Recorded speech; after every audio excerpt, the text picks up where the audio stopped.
Hey, so have you ever noticed that the SCP Foundation is kind of evil?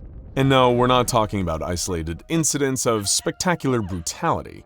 We're going to save those for later in the video.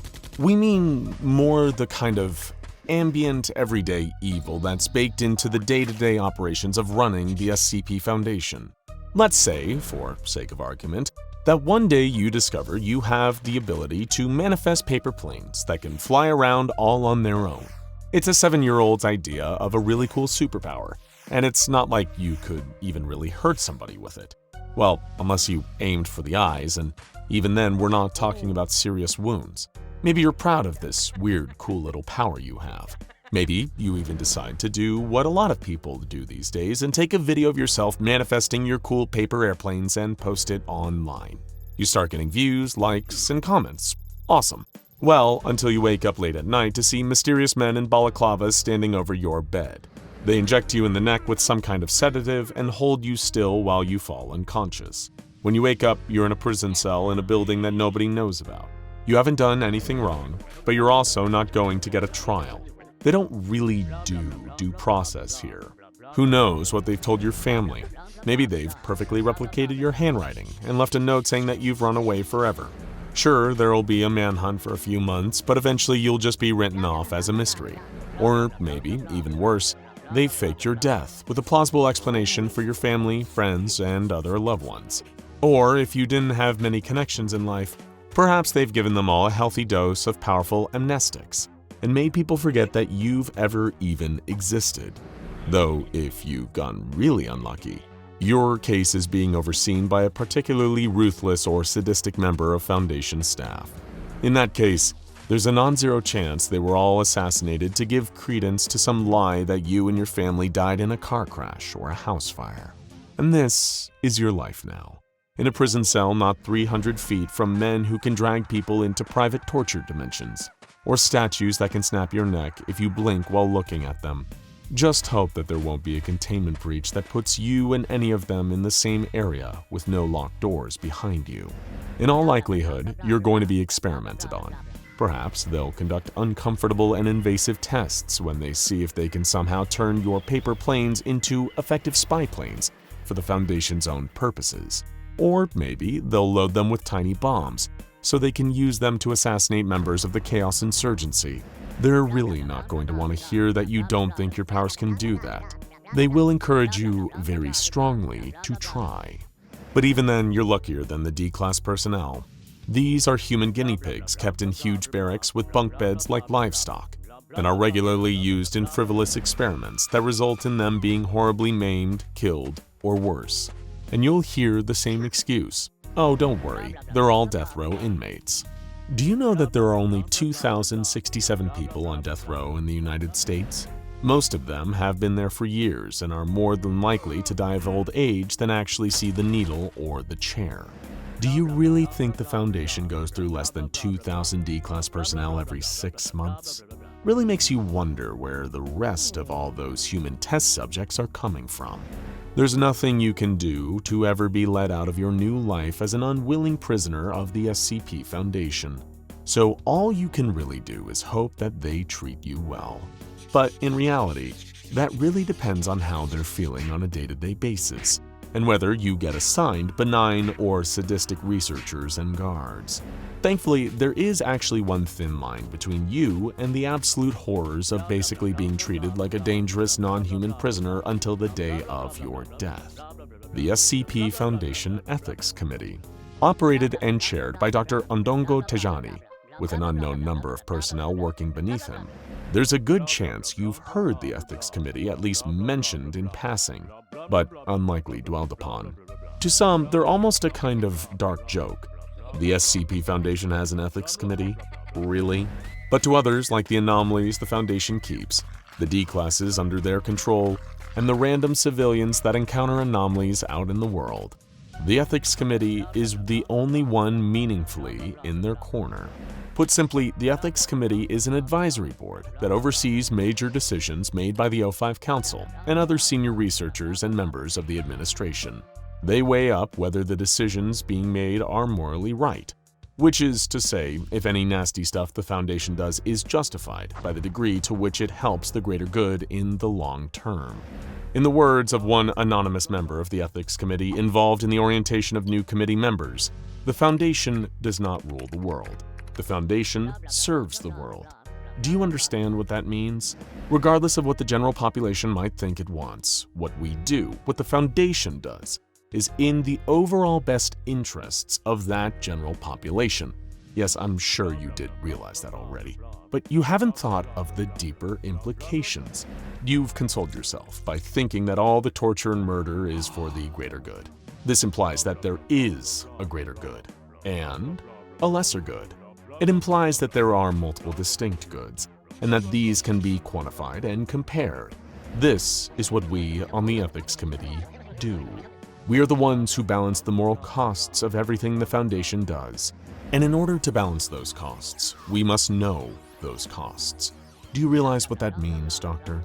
It means that we know everything the Foundation does, has done, and will ever do. Everything that has ever been redacted or expunged, we know it. Every last detail. And this is deeply necessary when you're running an organization like the Foundation. Some anomalies could cause mass casualty events, if not regularly given literal human sacrifices, like some vengeful Celtic deity. Other anomalies could perform a tangible service to the world, at the risk of exploiting them personally and putting them through a great degree of suffering to do so. There needs to be an independent group out there whose sole purpose is to crunch the moral numbers on decisions like this. And you need a committee like this even more to offset the worst tendencies of groups like the O5 Council. It's safe to say that this shadowy club that runs the Foundation does, on the whole, want what's best for humanity, in that they're regularly doing what they can to stop various potential apocalypses. But when you give anybody as much power as they have, it's almost inevitable that at least some of them are going to get a little corrupted by that power. From using anomalies to enrich or empower themselves, to wielding the might of the Foundation to crush their enemies, they even engage in petty infighting and backstabbing of their fellow council members to vie for more power internally. When things start getting very Game of Thrones behind the scenes, it's the Ethics Committee you can count on to help bring people back to the negotiation table. But where the Ethics Committee comes particularly in handy is when it comes to defending the rights of humanoid, or at least sapient, anomalies. Given the fact that there are some researchers in the Foundation's vast collection of staff with a very when all you have is a hammer, everything looks like a nail mentality towards the anomalies they keep. This has resulted in some real disasters in the past that we'll discuss not long from now. But it also resulted in the establishment of the Ethics Subcommittee for Sentient and Sapient Anomalies, directed by Chairwoman Elaine Stark and Dr. John Blanchard. They even released an official statement on the matter, which ended with, "The Foundation's obligation to human anomalies is first and foremost to protect them, whether this is from themselves, groups of interest, or the civilian world. The Foundation's characteristic coldness is generally not appropriate for human anomalies. We are, in many cases, the only force on the planet capable of providing for an anomalous human, and no anomalous human should be made to feel they are nothing more than a scientific curiosity." Containment and protection are interconnected concepts. Prioritizing protection does not mean neglecting containment, but rather means approaching containment differently than we do for inanimate and non-sapient anomalies. Only by recognizing our shared humanity can the Foundation successfully fulfill its obligations to anomalous humans. Humanity defined what is or is not anomalous, and while any sapient anomaly is capable of comprehending its own existence, only an anomalous human has to live their life with the knowledge that their own species deems them not fully a part of it. We've got to say, we're inclined to agree, and we hope we don't get assassinated for saying that. And I wish we were exaggerating here. The truth is, the O5 Council aren't always exactly thrilled about having their own little nanny state slapping the backs of their hands when they're reaching into the cookie jar. And sometimes they take extremely direct action to get their own way in interdepartmental spats. Up to and including getting members of the Red Right Hand, their own personal mobile task force, to assassinate members of the Ethics Committee. Gee, why would anyone think that these guys need some external oversight? So we think we've made it clear so far that the Ethics Committee is something that the SCP Foundation needs to avoid becoming even more evil than the anomalies and groups of interest it claims to be protecting humanity from. But what actually forces the Foundation to pay any kind of attention to what the Ethics Committee is telling them? To borrow a recent popular metaphor from the world of politics, it's a classic Air Buds situation. What use is it in saying that the rulebook says a dog can't play basketball when that dog is dunking on you again and again and again? Thankfully, the Ethics Committee does have some firepower to back up its decisions on Foundation behavior. MTF Omega 1, codenamed Law's Left Hand. They are a private squad of elite assassins trained specifically to kill members of high-ranking Foundation personnel if they're ever deemed to be acting against the interests of the Ethics Committee. And when we say these guys are a crack squad, we're really not exaggerating. If given the order, they will even kill a member of the O5 Council. So getting a letter from the Ethics Committee telling you to play nice does hit a little harder when it comes with a little red laser sight shining up against your forehead. What, just because you're ethical doesn't mean you can't play rough when you need to. But really, you may still be asking, do we need these guys? Doesn't it seem like a bit like organizational bloat? Surely we could skimp on the committee and save a little extra money for the annual Foundation Christmas party, right? That is a valid opinion.